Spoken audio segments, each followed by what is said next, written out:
YCP హయాంలో జరిగిన liquor scam పై కూటమి సర్కార్ ఫోకస్ పెట్టిందా? ఈ కేసులో వైసీపీ లీడర్ల అరెస్టులు తప్పవా? ఈ కేసు విచారణకు కసిరెడ్డి ఎందుకు డుమ్మా కొడుతున్నారు? ఆయనకు అరెస్టు భయం పట్టుకుందా?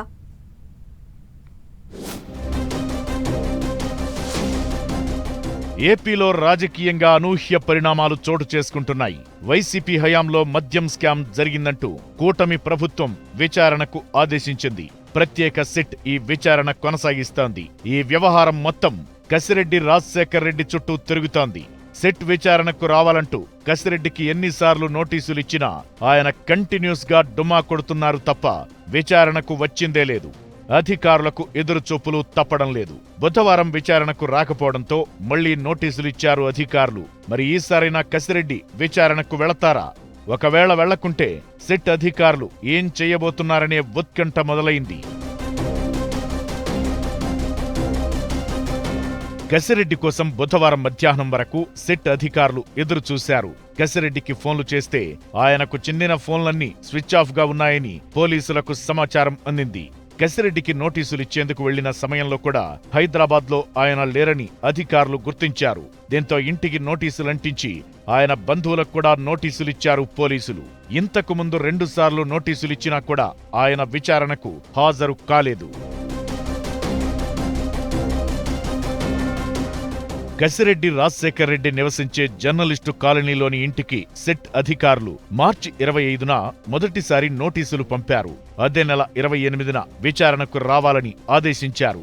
ఆయన ఇంట్లో లేకపోవడంతో పనివాళ్లకిచ్చారు. రెండోసారి హైదరాబాద్లోని ఫైనాన్షియల్ డిస్ట్రిక్ట్లో ఉంటున్న ఆయన తల్లికి 26న నోటీసులు అందజేశారు. అందులో మార్చి 29న విజయవాడలోని పోలీస్ కమిషనరేట్ ప్రాంగణంలో ఉన్న సిట్ కార్యాలయానికి రావాలని సూచించారు. దీంతో ఈమెయిల్ సందేశం పంపిన కసిరెడ్డి వివరాలు చెబితేనే విచారణకు వస్తానంటూ మెలిక పెట్టారు.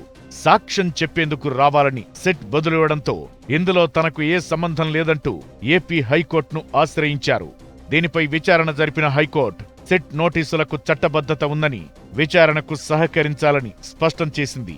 సిట్ అధికారులు కసిరెడ్డికి మళ్లీ నోటీసులు ఇచ్చారు. బుధవారం విచారణకు రాకపోవడంతో మళ్లీ నోటీసులిచ్చారు అధికారులు.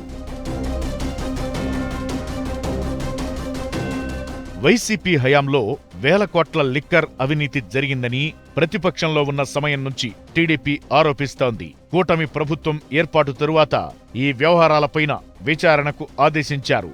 అయితే వైసీపీలో క్రియాశీలకంగా వ్యవహరించి బయటకొచ్చిన విజయసాయిరెడ్డి సైతం లిక్కర్ స్కామ్లో కర్మ కర్త క్రియ అంతా కసిరెడ్డి అంటూ బాంబు పేల్చారు.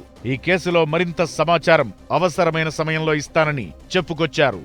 దీంతో అధికారులు కసిరెడ్డి పాత్రపై ఫోకస్ పెట్టి ఆధారాలు సేకరించారు. 2019 ఎన్నికలకు ముందు జగన్తో కలిసి పనిచేసిన కసిరెడ్డి వైసీపీ అధికారంలోకి రాగానే ప్రభుత్వ ఐటీ సలహాదారుగా నియమితులయ్యారు. ఆ పదవిలో ఉంటూనే తెర వెనుక మద్యం కుంభకోణంలో ప్రధాన పాత్ర పోషించారనే ఆరోపణలు వినిపిస్తున్నాయి. ఈ కేసుల విచారణ ఎదుర్కొన్న వాసుదేవరెడ్డి సైతం కసిరెడ్డి పేరు ప్రస్తావించారట. అయితే ఐటీ సలహాదారుగా ఉన్న తనకు నోటీసులెలా ఇస్తారని కసిరెడ్డి ప్రశ్నిస్తున్నారు. మరి ఈ కేసు ఇంకెన్ని మలుపులు తీసుకుంటుందో చూడాలి.